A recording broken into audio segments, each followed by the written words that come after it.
Boa noite. Vamos iniciar agora mais uma live do Instituto Salvata. Queria convidar você para ir chegando e convidando outras pessoas para entrar e já aproveitar e já seguir o nosso instituto também, o nosso canal, para ficar sendo sempre atualizado sobre os novos vídeos, as novas lives, os novos artigos que a gente está lançando. Hoje o nosso tema vai ser de oncologia.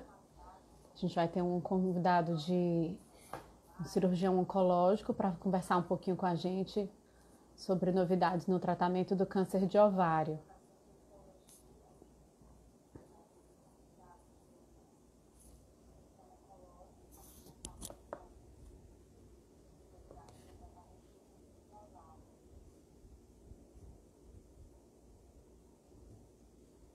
Assim que ele entrar, a gente já vai dar início na nossa discussão de artigo. Nosso formato aqui no Instituto está sendo sempre através de discussão de artigos, né? A gente tem procurado dar uma variedade grande de temas para abordar assuntos de interesses variados, não só sobre Covid, mas outros assuntos também. E aí a gente hoje vai passar um pouquinho por essa área da oncologia. Sintam-se convidados a participar, quem tiver algum tema. Elade, você tem que solicitar agora isso, para participar.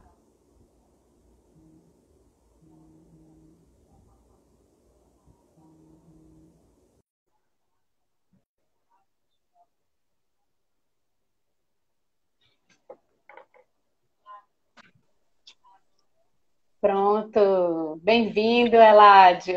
Opa, tudo bem, Farinha? Tudo Tudo tranquilo? bom? Tudo Tudo jóia. ótimo. Prazer ter você aqui com a gente. Prazer é meu. Adorei o convite aí, uma coisa nova. Realmente é o meu primeiro live, viu? Olha Não só, sou único. está aí novos desafios para a gente poder enfrentar junto agora, a parte tecnológica. Mas você Pois não é? é uma pessoa super preparada, que a gente gosta muito de ouvir suas opiniões. E a gente vai hoje discutir um pouquinho sobre esse artigo, né, sobre o tratamento do câncer de ovário. E me fala um pouquinho sobre a escolha desse artigo, como foi a seleção desse artigo, o que chamou mais sua atenção? Perfeito. Esse artigo, Lion, que é Lymphadenectomy in Ovarian Neoplasms, ele foi vamos dizer assim, ele e o Lactrio, que é um outro artigo que fala mais sobre videolaparoscopia em câncer de colo uterino, eles foram os últimos artigos que realmente vieram assim mudar um pouco a conduta, embasar um pouco mais a conduta em relação à cirurgia oncológica de tumores ginecológicos. Apesar de ele não ser recentíssimo, você vê que ele é do começo de 2019, já tem mais de um ano, mas ele foi um estudo que realmente mudou a cirurgia que você faria no estágio 3. Né? Então, ele fez um novo tipo, vamos dizer, de evidência acerca da questão da linfadenectomia no câncer de ovário, exatamente para embasar se deveria ser feito ou não. Né? E, assim, é uma importância muito grande, porque o tumor de colo uterino, apesar de ser o mais prevalente, câncer ginecológico aqui no nosso meio, mas ele é um câncer muito relacionado à questão social, é uma questão, tem uma causa evitável até mesmo por vacina, então, provavelmente, nas próximas décadas, cada vez menos, vai ser talvez uma coisa mais rara do que várias outras neoplasias do trato genital feminino. Então, assim, torçamos por isso, né? E realmente que a vacinação A gente espera que sim. acabar, seja uma neoplasia extremamente rara. O câncer de ovário, infelizmente, não Isso, foi. além da gente conseguir rastrear, né? A gente consegue prevenir. Tem o rastreio adequado, como o do colo uterino, e ainda não tem essa prevenção que o colo uterino teria, né? De realmente levar quase a uma extinção se uma política de saúde pública for bem tomada. Né? Então, o câncer de ovário, apesar de não ser o mais frequente no nosso meio, com certeza ele é um dos que traz uma maior mortalidade. porque não raro as pacientes com tumor de ovário chegam em estágio avançado, e muitas vezes é um desafio o tratamento da doença. Então, por isso a escolha desse artigo que é muito, muito presente, né, assim, frequente no nosso dia a dia, né? Essa característica dele ser silencioso, né? E as pacientes realmente são muito ansiosas, querendo algum exame que possa rastrear ou detectar precocemente. E, na verdade, não existe, né? O exame se mostrou tão eficaz nessa tratamento, né? Então, o que a gente vai lidar é com alguns fatores de risco, alguns sintomas mais sugestivos e marcadores tumorais. A gente vai usar tudo isso junto, Não estou né? te ouvindo bem, eu acho que a internet não está tão boa. Deixa eu tirar o... Fica melhor? Sem o fone? Tá? Sem o fone. Deixa eu me ver aqui. A gente estava O vídeo comentando... tá meio cortando. Pausado, né? Fica pausando. Mas vamos seguir, então. Esse trabalho, ele tem a fortaleza de ser um ensaio clínico randomizado, né? E a gente que gosta muito desse meio acadêmico, do mundo do ensino, vamos, para quem estiver assistindo também, fortalecer um pouco mais essa parte acadêmica da importância, né? Do que é um ensaio clínico randomizado, por que é tão forte para a gente. Esse Aqui, é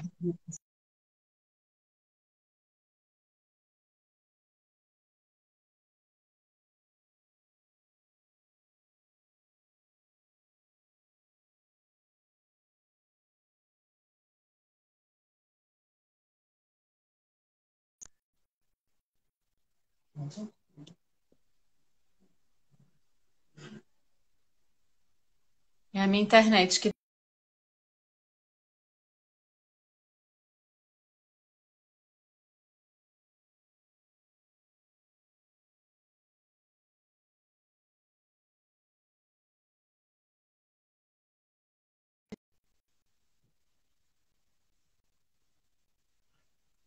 Agora melhorou. Melhorou. Estou vendo melhor. Bom, também tá bom. Vamos tentar de novo. Pronto. Então, assim, você estava falando sobre a questão da importância do trabalho em si, pelo peso, né, do desenho do trabalho. E você vê só pela a revista que foi publicada como foi um trabalho importante. Um trabalho extremamente bem desenhado, a gente vai falar mais sobre isso, mas realmente foi um trabalho grande em número de pacientes. Trabalho que foi randomizado no cérebro, e aí, mais à frente, nós vamos falar como é que se deu essa randomização, tá certo? Mas realmente foi um trabalho assim, de qualidade estatística muito boa. As críticas ao trabalho em relação à estatística foi muito pequena, tanto que logo que ele foi publicado, na verdade, quando ele foi apresentado na ASCO, que é o grande congresso de oncologia nos Estados Unidos, ele foi apresentado em 2017. E em 2017, já começou realmente vários grupos a mudar um pouco essa conduta. Estava aguardando a publicação, mas a sua apresentação já foi muito forte, o peso da própria apresentação oral do Lion lá na ASCO. Ele foi publicado 2 anos depois. Algumas pessoas estavam perguntando sobre fatores de risco, principalmente a questão genética, né? Isso no câncer de ovário. O ovário tem um componente genético, que é exatamente e principalmente a ocupação do BRCA, o BRCA1 e BRCA2, né? Apesar de esse não ser o foco do artigo, né, mas é uma coisa patente no nosso dia a dia, sempre que você pega um paciente com um tumor de ovário, sempre fazendo tem história de câncer de mama e o ovário na família, né, porque isso está muito relacionado à chance da paciente ter, e não só isso, como aqueles pacientes que têm uma história familiar ou que têm um ovário muito cedo, jovens, 30 e poucos anos, geralmente o ideal é você realmente encaminhar para um geneticista, fazer realmente o rastreio genético, e tem a síndrome, pela história familiar, mas não tem ainda o câncer de ovário, faz necessário muitas Eu vezes acho a que tá gente pensar cortando o sinal. também. Tá cortando tu fala agora, Elad. Tá melhor agora? Não, Eu tô te Wi-Fi vendo desse- cortado, sabe?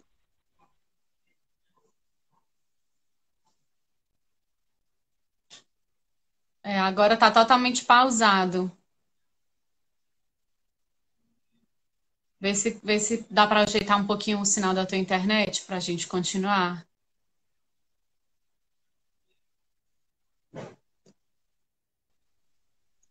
Mel- Oi, acho que agora vai. melhorou. Agora vai? É isso aí, a Acho que agora tecnologia vai. traz essas coisas também. É, então, é Qual foi o até que lado bom e parte o mais lado ou menos você ruim. ouviu? Eu tava falando aqui e nem vi até que parte você ouviu, o que que foi. É, eu ouvi muito cortado, né? Eu ouvi muito cortado. Mas você estava falando da parte genética, né?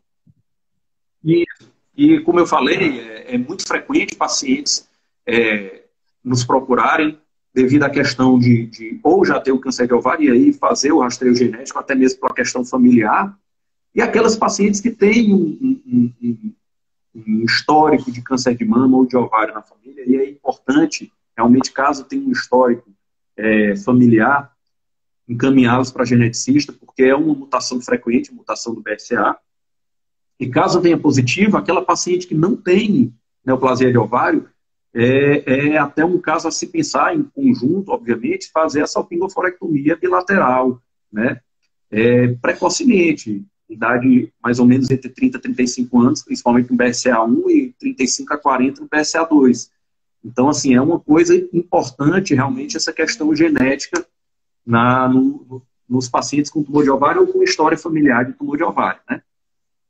Pronto. Então, só para ficar claro que essa cirurgia profilática, né, precoce, é nos casos que há a investigação genética positiva, né, para as pacientes não saírem também ficando com medo de Não, operar certeza. qualquer cisto de ovário, né? A gente precisa ver cada caso, a gente está falando de casos de história familiar e que realmente a investigação genética se mostra positiva, né? A Catiane está perguntando, além do câncer de mama, que outro câncer na história familiar pode ser importante, né, para investigar essa Para o câncer de ovário. alteração genética? Eu estou ouvindo um pouquinho intercortado, mas eu acho que a pergunta que você quis dizer era se teria outros tipos de câncer que teria relação com câncer de ovário, né? Assim, o câncer de ovário está Isso. muito relacionado, de fato, à mutação do BRCA1 e 2. O BRCA1, ele é mais frequente em câncer de mama e ovário mesmo, mas o BRCA2, ele já abre uma gama para outros tipos de cânceres, inclusive, por exemplo, Uhum. tumores de pâncreas, que são mais comuns em BRCA2, melanoma é mais comum em pacientes com BRCA2, tá certo? Câncer de próstata, que aí não entra a mulher de jeito nenhum, mas sim o homem que tem um BRCA mutado, ele pode ter câncer de mama e câncer de próstata também. E alguns artigos falam também em câncer de reto relacionado à mutação do BRCA também, tá certo? Certo. Perfeito. E aí, na oncologia, na cirurgia oncológica, como era essa decisão da linfadenectomia, né, nessas cirurgias citorredutoras para o ovário? Pronto. Então, assim, geralmente, a maioria das pacientes que vão ser operadas por tumor de ovário, elas vão ser operadas no estágio 3, que é aquele estágio que já tem disseminação peritoneal, já tem carcinomatose. Nesses pacientes, geralmente, se tentava fazer a citorredução completa, ou seja, deixar sem doença macroscópica, e, caso atingido isso, fazer a linfadenectomia, certo? Mesmo que não houvesse linfonodo macroscópico na hora da cirurgia ou mesmo no exame de imagem, certo? Importante saber que assim, a citorredução, ela é exatamente você tirar o máximo de tumor possível, o ideal mesmo, a citorredução completa, aqui nós sempre procuramos é você deixar sem doença macroscópica no peritônio, na cavidade abdominal, e a citorredução ótima é aquela que você deixa focos de 1 centímetro, tá certo? Certo. Então, assim, rotineiramente, o ideal era se fazer a linfadenectomia naqueles pacientes que você conseguiria ou a linfadenectomia ótima ou a linfadenectomia completa. Mesmo, como eu falei, que não tivesse doença linfonodular grosseira. A citorredução ótima ou completa, né? Isso. Essas aí você faria rotineiramente a linfadenectomia, tá certo? Mesmo que não houvesse um linfonodo macroscópico, tá certo? O próprio trabalho que isso sempre foi uma zona polêmica.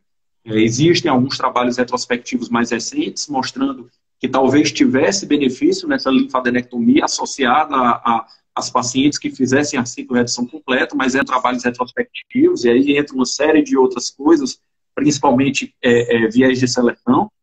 Mas há um trabalho mais antigo, italiano, de 2005, que realmente mostrou não ter benefício. Mas esse trabalho tem uma série de críticas, dentre elas a crítica de não ter sido feito citorredução completa em todo mundo, nem citorredução ótima. Alguns pacientes não foram submetidos à citorredução ótima e mesmo assim fizeram a linfadenectomia, e não se comparava entre fazer a linfadenectomia e não fazer. E sim, ele comparava entre fazer a linfadenectomia regrada e só fazer a ressecção de linfonodos macroscópicos.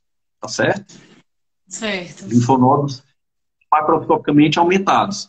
Então, assim, esse estudo, apesar de ter sido um estudo fase 3, randomizado, mas ele tem uma série de críticas realmente no desenho e na cirurgia em si, no processo cirúrgico em si. Então, é por isso que o Lyon, o grande questionamento do Lyon, o motivo de ter existido lá é exatamente isso. Como o trabalho fase 3 que se tinha não era de uma qualidade tão boa, tinha-se muitas críticas, e alguns estudos retrospectivos, até mesmo que tenham sido mais rigorosos, tenham mostrado um certo benefício, ele precisava realmente explicitar se ia ter ou não ter um estudo realmente bem desenhado, voltado para isso mesmo. Né? A gente nota que ele tentou realmente tirar vários vieses, né, ao fazer o desenho desse estudo. Eu vi que ele citou esses estudos anteriores e mostrou, reforçando que no trial deles eles conseguiram desfazer, né, todos esses vieses que pudessem vir a confundir os resultados. Então, assim, fizeram um estudo multicêntrico, né, para poder se resguardando de que todos os centros tinham capacidade e qualidade para realizar a cirurgia e a linfadenectomia, né, de maneira correta e satisfatória. Foi um estudo prospectivo, né, que seguiu essas pacientes ao longo dos anos para analisar tanto a mortalidade como o tempo livre de doença, né? E procurou fazer realmente a avaliação controle, né? A intervenção, que seria fazer a linfadenectomia, e tinha um grupo controle, né? Então, eles tiveram a necessidade da randomização, né? Com todo, só para reforçar, para quem não leu o artigo, né? Essa questão da metodologia, né? Do rigor metodológico do ensaio clínico randomizado, controlado, e que eles fizeram realmente os pacientes elegíveis para o estudo tinham que ser aqueles que não tinham linfonodos suspeitos, né? Durante a cirurgia, né? No intraoperatório, né? Senão ela já seria excluída do estudo, né? Então, isso que você falou é importantíssimo. Assim, os líderes do estudo são de um centro alemão, mas o estudo teve mais de 50 centros. Primeiro, assim, importante que quando eles foram selecionar os centros, eles viram todos os anátomos patológicos de linfadenectomias pélvicas e retroperitoneais, paraórticas, né?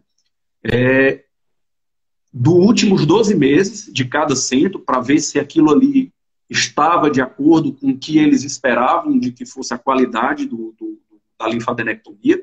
E também, os centros tinham que ter pelo menos 12 casos nesses últimos 12 anos, que era exatamente para você ver a qualidade da técnica cirúrgica, tá certo? Ou seja, eles primaram realmente por tentar fazer um rigor técnico, tá certo? Na escolha dos centros. E como você falou, teve também todo um rigor nos critérios de inclusão do paciente para tentar diminuir o máximo possível os vieses que tinha acontecido nesse estudo do Panizzi, que é o estudo italiano, que realmente é muito criticado, né? Então, assim, primeiro de tudo, ele não botou todo e qualquer tumor de ovário. Não é todo e qualquer tumor de ovário. São tumores de ovário epiteliais, certo? Ele não excluiu célula germinativa, excluiu cordão sexual. Então, são tumores realmente epiteliais. E aí ele selecionou pacientes de 18 a 75 anos de idade, tá certo? E pacientes um bom performance, um bom ECOG, é uma classificação, esse ECOG, o ECOG 0 ou 1, que foi o que ele classificou, é que é aquele paciente sem sintoma da doença ou um sintoma, mas que não atrapalhe o seu dia a dia, as suas atividades. Então, assim, era um paciente com boa performance, tá certo? Essa era uma primeira seleção. Então, os pacientes, eles passavam por essa primeira seleção. Mas o interessante desse artigo é que, na verdade, ele passa por dois tipos de seleção. Uma seleção primária e depois uma seleção intraoperatória. Né? Isso. Tanto é que, assim, se nós formos ver, quando ele vai começar a citar a metodologia do artigo, ele bota que, assim, baseado nas evidências antigas dos outros trabalhos, ele pré-define mais ou menos um hazard ratio de 0,7 para aquele estudo ser positivo. Então, ele presume que aqueles pacientes que vão ter a linfadenectomia, eles vão ter uma sobrevida global em 3 anos de mais ou menos 82,5. Isso na estatística prévia dele, do que ele estava querendo encontrar. E aquele grupo que não tinha feito a linfadenectomia teria uma sobrevida global de 76%, né, em 3 anos. E aí, para ele ter esse resultado que ele estava esperando, ele viu que ele precisava randomizar 640 pacientes. Então, quando ele foi fazer o recrutamento, demorou 3 anos de recrutamento, a partir de 2008, ele conseguiu fazer esse primeiro recrutamento baseado em ser tumor epitelial, idade e o ECOG, ele conseguiu 1.895 pacientes, tá certo? E aí é que é a importância da coisa, porque esses 1.895 pacientes, eles passavam por uma segunda triagem, vamos dizer assim, segundo critério de inclusão, que era o cirúrgico. E como é que era esse critério? Esse critério, necessariamente, o paciente não poderia ter linfonodo macroscópico, não era positivo, era macroscópico durante o ato cirúrgico. Necessariamente, todas as pacientes precisavam ter citorredução completa, ou seja, não ter doença macroscópica após a cirurgia.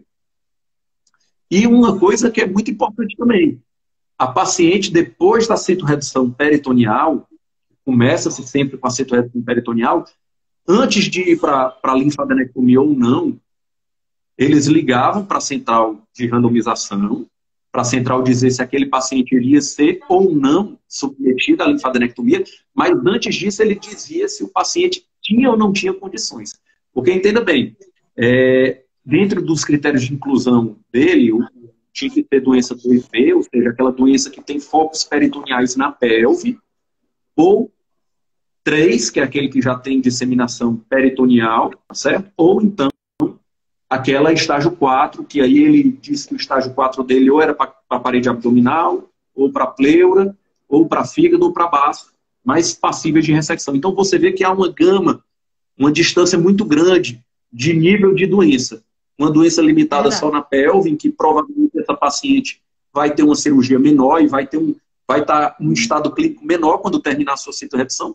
E aquela paciente que precisou de hepatectomia, que precisou de esplenectomia, que precisou de ressecções multiviscerais, essa paciente provavelmente, quando terminar a cirurgia, a citorredução completa, não tem condição de fazer um passo a mais da cirurgia, porque ela já está instável, já está em droga vasoativa. E ainda há também aquelas pacientes que não tiveram a condição de ter a citorredução completa. Então, é importante a gente ver como esse segundo critério de inclusão, o critério de inclusão cirúrgica, foi tão importante que dessas 1.895 pacientes que passaram nos primeiros critérios, somente 647 pacientes realmente foram aptas a entrar no estudo mesmo. Ou seja, o que a gente pode ver? A gente pode ver duas coisas, apesar de ele não ter feito isso no estudo, mas a gente pode inferir duas coisas. Primeiro, que não são todas as pacientes que, infelizmente, quando nós abrimos, vão conseguir se submeter a uma cetoredução completa. Infelizmente, não é a maioria. A maioria realmente a doença é uma doença muito grande, apesar de todo o esforço ser feito para se fazer a cetoredução. E a segunda coisa naquelas pacientes que se consegue a cetoredução peritoneal, muitas vezes, quando você iria passar para o passo da linfadenectomia, a paciente não tem mais condições clínicas de aguentar mais 1 hora e meia, 2 horas de cirurgia. Então, assim, você vê que do apanhado geral dele, só coisa de 34,3% das pacientes é que realmente foram randomizadas. Então, para você ver que é uma doença, realmente uma doença agressiva, uma doença de tratamento cirúrgico, que é fundamental, mas mesmo assim, muitas delas não se consegue obter o melhor possível durante a cirurgia, tá certo? Mas é importante porque essa randomização, o cirurgião ele entrava na sala sem saber se aquela paciente iria para a linfadenectomia ou não. Ele entrava para fazer a cetoredução, após isso ligava para a central para descobrir se essa tinha ou não tinha a necessidade de fazer a linfadenectomia. Caso tivesse, ele iria avaliar se ela teria ou não. Se ela teria ou não condição de fazer. Né? Então, isso aí é um ponto. Eles conseguiram colocar assim, 325, né, em cada braço do estudo, né? Exatamente. 325 com 323 na linfadenectomia. E a outra foi 100. Então, assim, ficou um estudo bem balanceado entre os dois braços, né, o controle e o da linfadenectomia. E se a gente for ver os pacientes, a gente vai ver que a média de idade é de 60 anos, então, assim, talvez isso explique também porque não foram muitos pacientes que ficaram, né, só coisa de 1/3 dos pacientes que ficaram realmente para o estudo, porque fazer uma cirurgia grande demais em pacientes relativamente idosos, né? Então, a chance de você obter um êxito aí de não só a linfadenectomia, como um performance clínico depois dessa primeira parte da cirurgia, não é tão grande. São pacientes já com idade um pouco mais avançadas. Uma coisa importante é que mesmo ele colocando a maioria dos pacientes do estudo, 80% tinha estágio 3 ou 4, mas o ECOG que ele conseguiu, o ECOG 0, ou seja, pacientes sem sintomas quase, era 85%. Eu vou lhe ser sincero, eu achei bastante elevado o ECOG para doenças tão avançadas. Geralmente o paciente já chega um pouco mais sintomático, né? Mas, obviamente, eram em países de primeiro mundo, detecção mais precoce, obviamente, performance melhores do que o que nós temos na nossa realidade, de fato. Né? É importante que ele consiga. Né? Exatamente. E, assim, até mesmo consegue pegar o paciente num estágio um pouco mais precoce, apesar de ser uma doença avançada, mas talvez não tão sintomática quando chegam para nós aqui no Brasil, principalmente pacientes do SUS, né? Infelizmente. Né? Então, assim, o estudo, ele... eu acho que, antes de tudo, só falar sobre os objetivos, né? O objetivo do estudo primário foi exatamente saber se tinha ganho de sobrevida global a paciente fazer ou não a linfadenectomia. Então, esse era o grande objetivo do estudo, era saber se realmente fazer a linfadenectomia teria benefício de sobrevida global nas pacientes. Os objetivos secundários era exatamente ver a sobrevida livre de progressão, ou seja, quando teria uma recidiva, ou até mesmo o falecimento, a depender do que ocorresse primeiro, tá certo? E o número de linfonodos ressecados, obviamente que isso só no grupo da linfadenectomia, o outro não ia ter linfadenectomia, não daria para ter, era 0 ressecado. E uma coisa que eu achei bastante interessante era a qualidade de vida. Porque eu acho assim, até mesmo se tivesse um ganho de sobrevida, como seria a qualidade de vida desses pacientes? Né? Talvez tivesse uma qualidade de vida menor do que aqueles pacientes que, mesmo com alguns meses de diferença, caso viesse a ser positivo o estudo, talvez esses pacientes que não tivessem feito a linfadenectomia tivessem uma qualidade melhor. Isso é uma coisa que é importante também de se ver, né? Às vezes não é um ganho de 1 ou 2 meses de sobrevida que vai justificar vários meses de uma qualidade de vida pior. E eu acho que isso é importante, e esse estudo primou até por isso, né? Ele fez questionários embasados para exatamente ver se tinha diferença na qualidade de vida também, né? Joia. Além da sobrevida, né, que foi o mais importante, né, como objetivo principal, né, a sobrevida e o tempo livre de doença. E eis que nós chegamos aos resultados que realmente eu achei surpreendente a diferença entre os dois estudos, né, assim, não é um assunto que eu costumo ler muito, então eu fiquei bem impressionada com a diferença, né, como foi forte a diferença entre os dois braços do estudo, né? Exatamente. Então, assim, depois de nós avaliarmos toda a metodologia, que nós vimos que foi um estudo muito bem desenhado, muito criterioso, para tentar dar a mínima margem de erro, a gente vê depois vamos dizer assim, nas características das pacientes, que realmente assim, não modificava muito de um grupo para o outro, realmente uma coisa bem randomizada, bem tranquila. Bem homogêneo, né? Os dois grupos eram bem homogêneos. Bem homogêneo. Uma coisa interessante é que, obviamente, como todos entravam na citorredução completa, a taxa de citorredução completa foi 99,4%. Então, obviamente, pelo próprio critério de seleção cirúrgica, né? Mais importante a gente ver na questão da própria cirurgia é que uma boa parte das pacientes, 50%, tiveram ressecções gastrointestinais. E aí, quando tem ressecções gastrointestinais, a taxa de complicação vai lá para cima, né? Então, talvez isso também tenha mostrado o porquê também muitas pacientes não entraram, né? Porque quanto mais ressecção de órgãos gastrointestinais, maior a complicação da paciente, maior, obviamente, no próprio intraoperatório, a instabilidade da paciente, certo?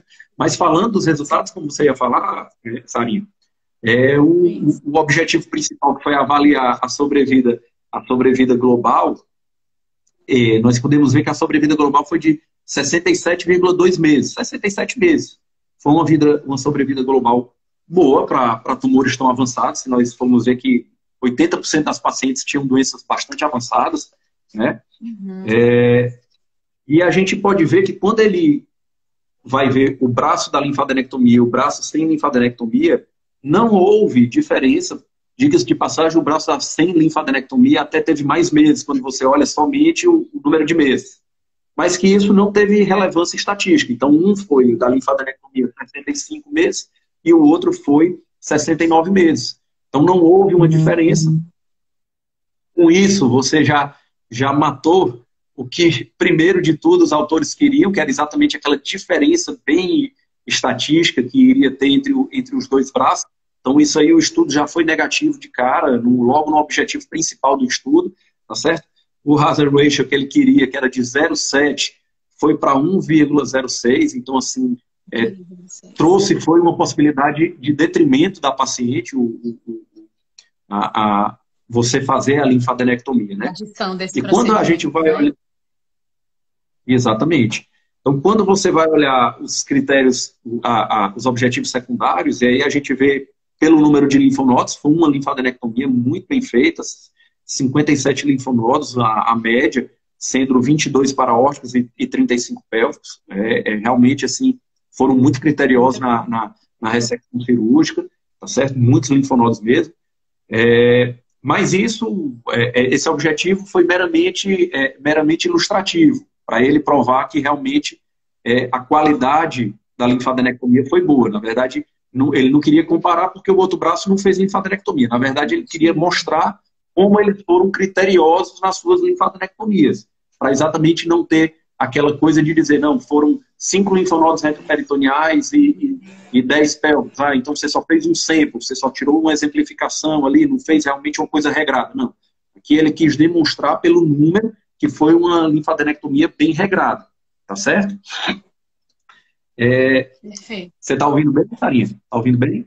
Tá, perfeito. Tá direitinho. Então, na sobrevida livre de doença, o número de meses aí já diminuiu bastante em relação à sobrevida global, porque, de fato, infelizmente, a maioria dessas pacientes é rotina recidivarem, infelizmente, a doença estágio 3 principalmente quando é um estágio 3C, que é a maioria das vezes quando nós pegamos tumor de ovário, na verdade ela vira uma doença crônica, ela não, dificilmente você consegue realmente curá-la mesmo, né? Então você vê que a sobrevida livre de doença foi de 25 meses, 25,5. E a diferença, não houve diferença estatística entre os pacientes que fizeram a linfadenectomia e aqueles que não fizeram. Então, assim, dentre o objetivo secundário, não mostrou um ganho de sobrevida livre de doença naquelas pacientes, desculpa, que fizeram a linfadenectomia, tá certo? Pelo contrário, o hazard ratio foi até maior do que o da sobrevida global, foi de 1,11. Então, assim, uma chance de detrimento até maior para aquelas pacientes que fizeram a linfadenectomia, né? E na qualidade de vida, que era um aspecto interessante do estudo, né? Esse primor, por saber também se valia a pena não só pelo ganho de sobrevida, mas pela qualidade, não houve diferença estatística. Não houve diferença estatística nenhuma. Aí, ele não só fala dessa questão da qualidade de vida, mas na hora que você não tem ganho de sobrevida, você não tem ganho de sobrevida livre de doença, nem sobrevida global, não tem ganho de qualidade de vida, ele aí vai começar a destrinchar outras coisas que nem estavam no objetivo principal ou secundário do estudo, mas que foram bastante interessantes, porque aí ele foi ver exatamente a questão da cirurgia e suas complicações imediatas, né? Então, assim, já que não... Né? Exatamente. Então, assim, já que não trouxe benefício, vamos ver se trouxe malefício fazer isso nessas pacientes, né? E aí é que vem realmente uma gama de dados que ele nos mostra, que realmente deixa a gente bastante sem muita dúvida de que fazer a linfadenectomia realmente não nesses casos para qual o estudo foi desenhado, não teve benefício. Então, por exemplo, o tempo da cirurgia foi, em média, 60 minutos a mais naquele grupo com linfadenectomia do que o grupo sem. Então, isso aí é importante porque a gente vai somar um procedimento que vai trazer uma demora a mais, um procedimento que é um procedimento relativamente complexo, numa paciente que já passou por uma primeira fase bastante complicada, tá certo? Então, esses 60 minutos agrega muita coisa, tá bom? E esse tempo foi significativo, essa diferença de tempo. Outra coisa que ele bota é a perda sanguínea. A perda sanguínea nas pacientes que fizeram a linfadenectomia foi estatisticamente significante, maior do que aquela que não fez. Então, foi mais ou menos 650 ml, enquanto a outra foi 500 ml de sangue. As pacientes precisaram de mais transfusão naqueles casos que tiveram que fazer a linfadenectomia. Foram mais ou menos 63,7% das pacientes necessitaram de transfusão no intraoperatório, enquanto o grupo controle 56%, também significativo.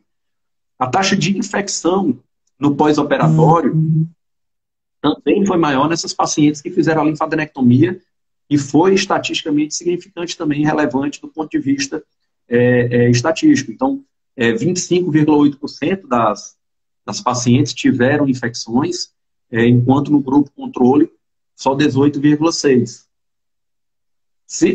Muitos tiveram linfocele sintomática. Claro que o grupo que não fez linfadenectomia não vai ter linfocele, mas as pacientes que fizeram a linfadenectomia, como foi uma linfadenectomia bastante regrada, algumas evoluíram com linfocele sintomática. Foi um número pequeno, é fato, 3,1%, mas mesmo tendo sido pequeno, foi relevante, foi estatisticamente significativo essa diferença também, tá certo? E uma coisa muito importante é a relaparotomia. Então, assim, 12,4% das pacientes tiveram que ser reoperadas no grupo da linfadenectomia, enquanto menos da metade disso, né, 6,5% das pacientes que não fizeram a linfadenectomia não tiveram que ser reabordadas. Isso traz um impacto muito grande de morbidade, né, e, obviamente, de mortalidade também.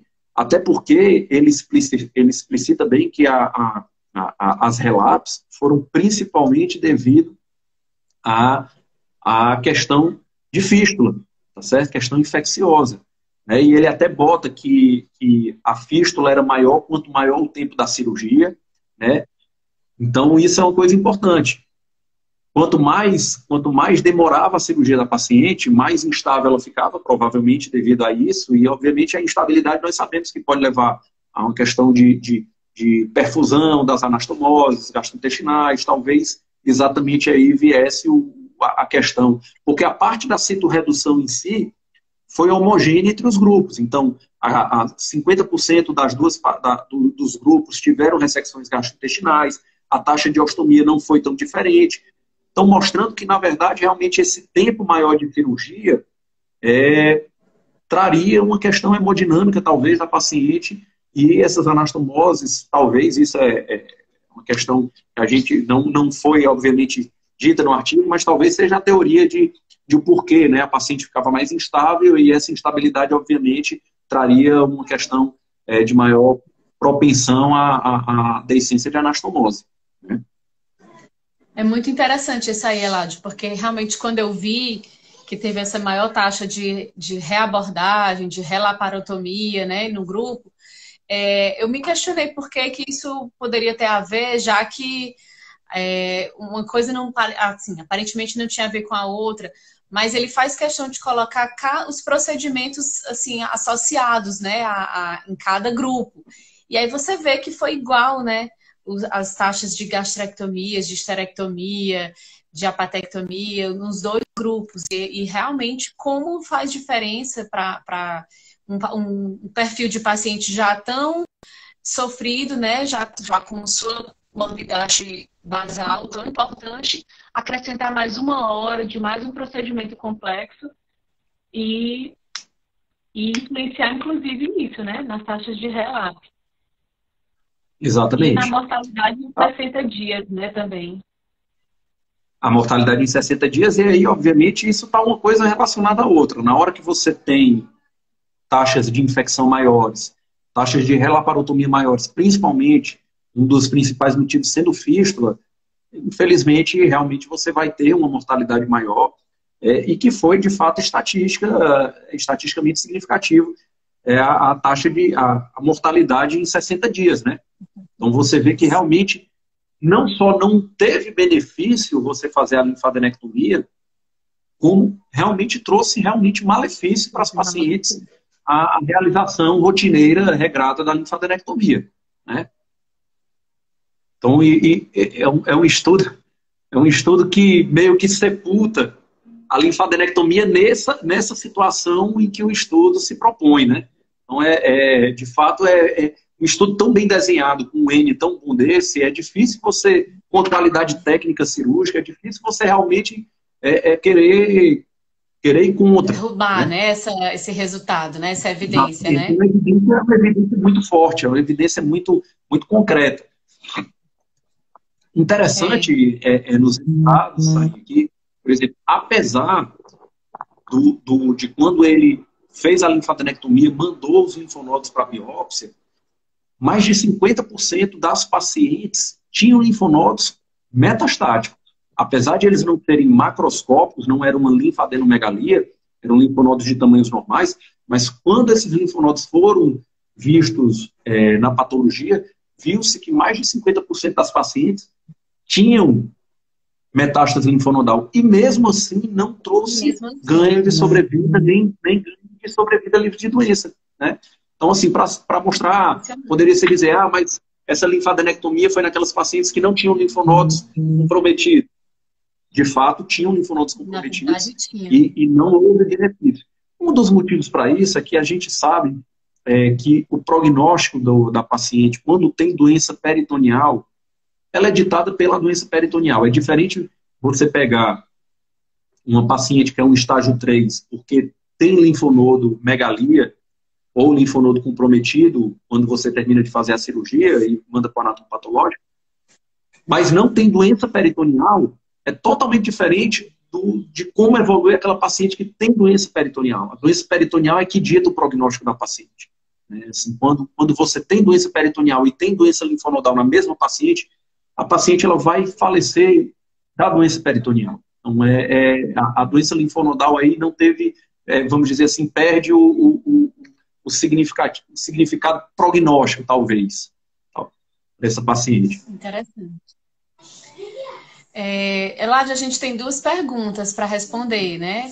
Essa agora que a Catiane colocou, se estágios 1 e 2 têm benefícios de linfadenectomia.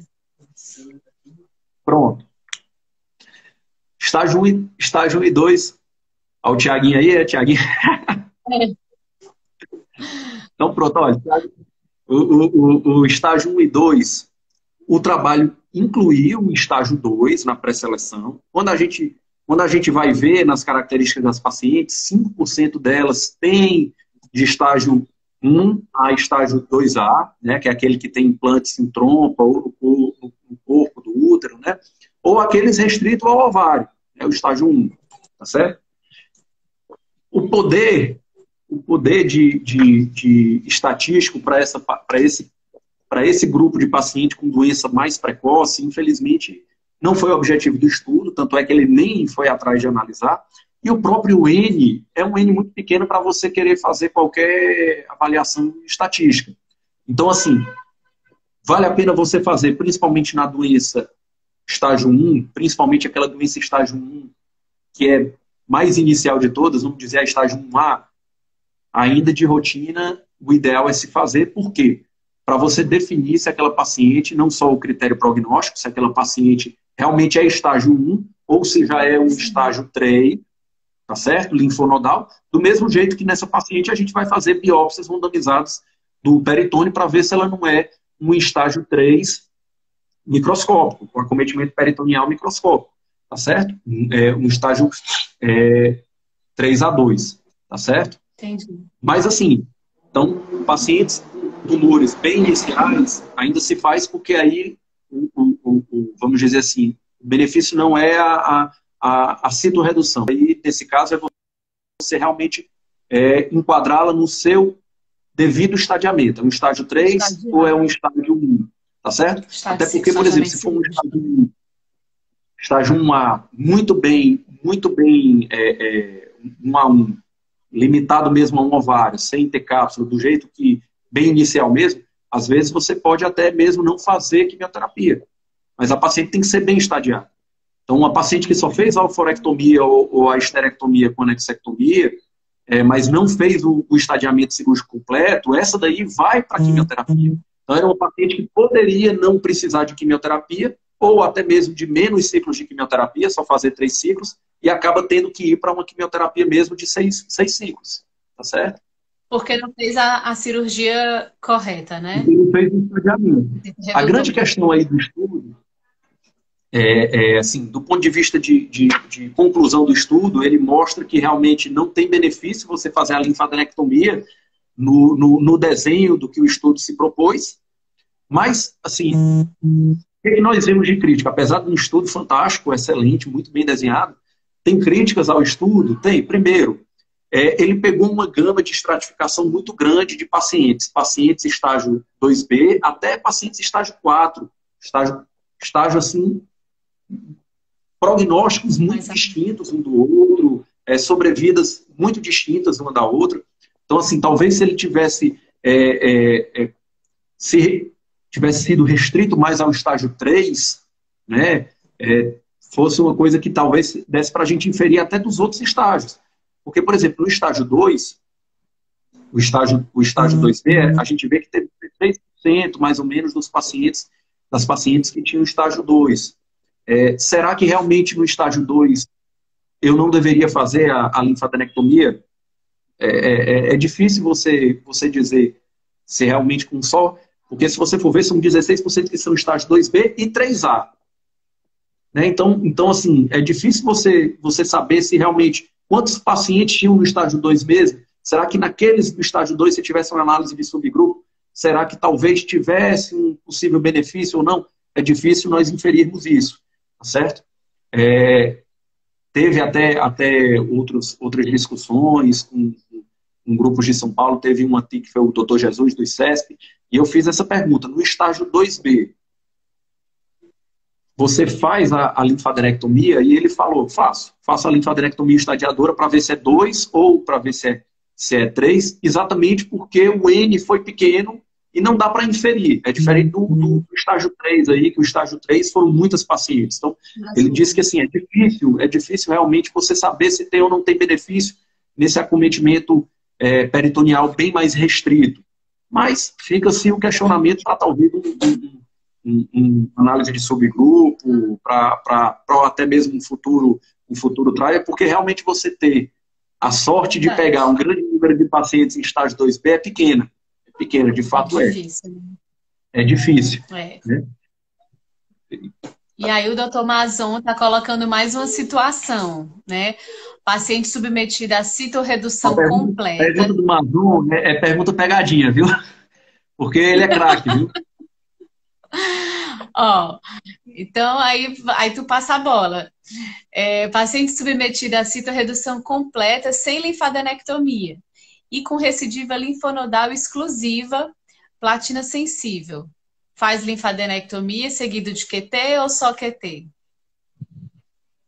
Aí é que tá. Pronto. O trial, ele foi desenhado para pacientes que não tinham doença, vamos dizer assim, comprometimento linfonodal, quer seja no intraoperatório, quer seja antes. Então, assim, aquelas pacientes que no seu estadiamento clínico e na hora da cirurgia você não vê uma linfadenomegalia, essas pacientes não tem benefício você fazer a linfadenectomia. O estudo mostrou isso.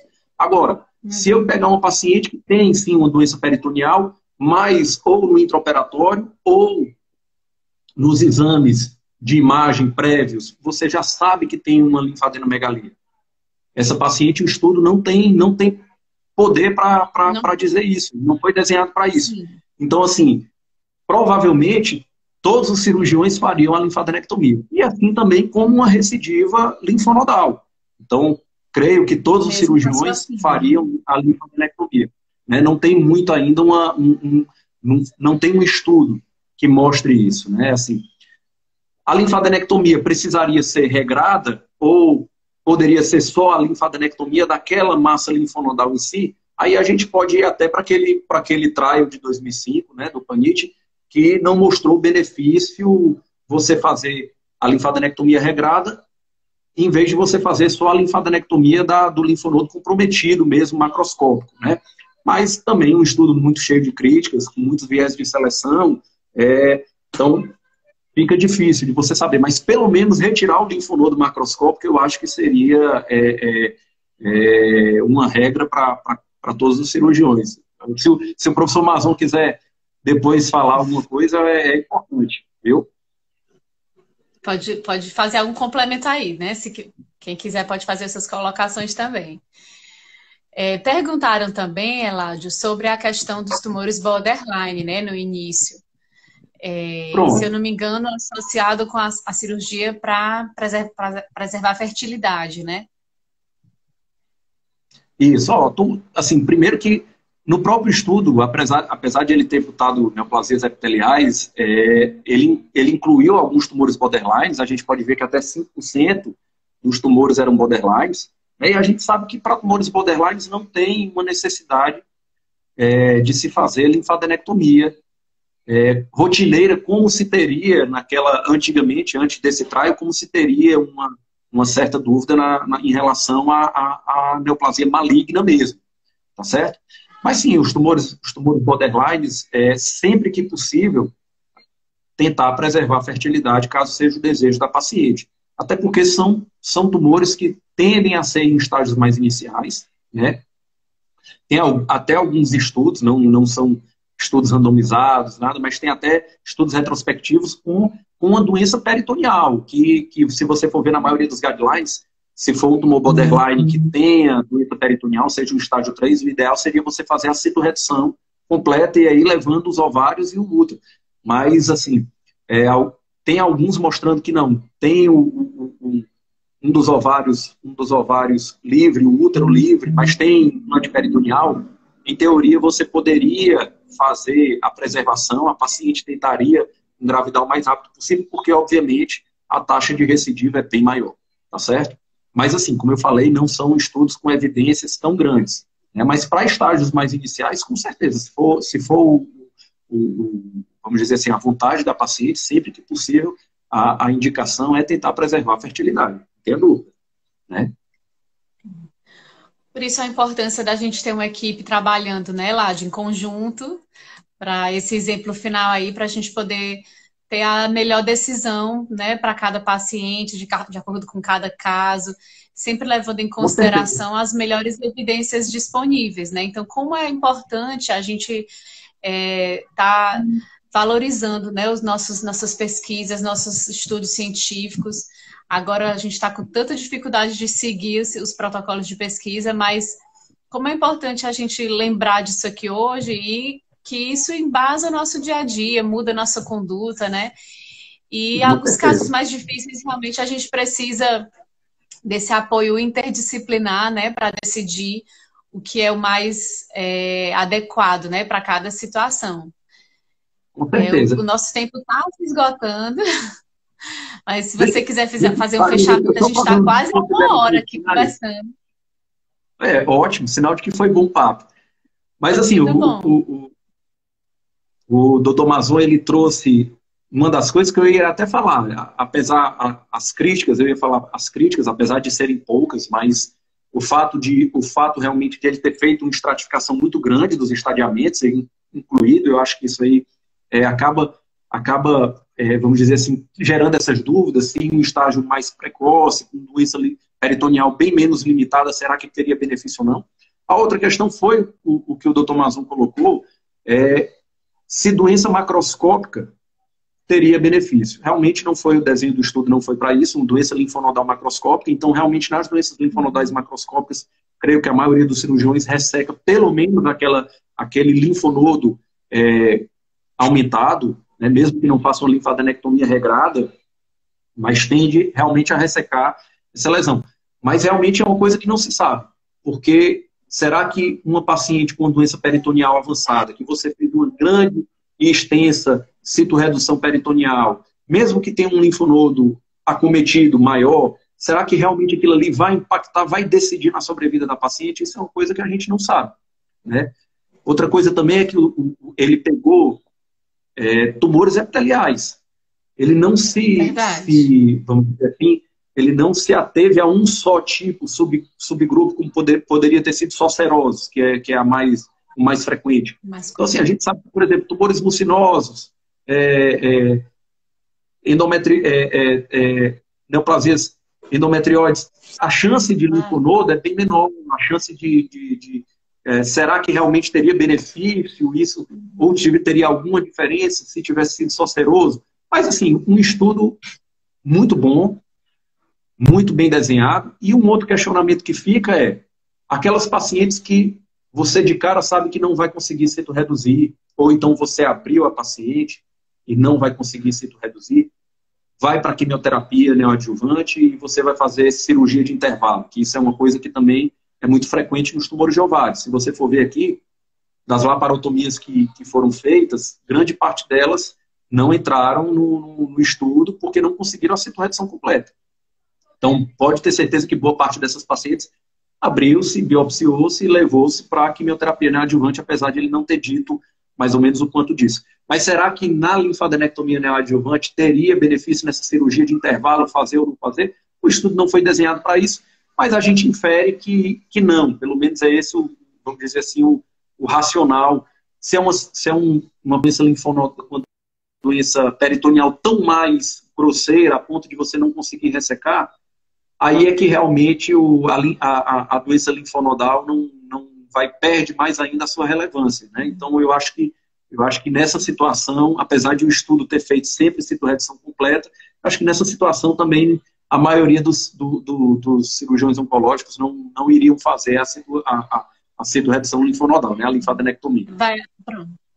Vai acabar nosso tempo. A gente tem 20 segundos para se despedir.